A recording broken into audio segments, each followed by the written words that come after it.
నెల్లూరులో VR high స్కూల్ను మంత్రి నారా లోకేష్ ప్రారంభించారు. అనంతరం మూలపేట బాలికల పాఠశాల ఆర్ఆర్ఎస్ఆర్ స్కూల్ అభివృద్ధి పనులకు ఆయన శంకుస్థాపన చేశారు.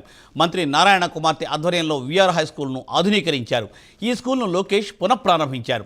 విఆర్ స్కూల్లో 1000 మందికి పైగా నిరుపేద విద్యార్థులకు అడ్మిషన్లు ఇవ్వనున్నారు.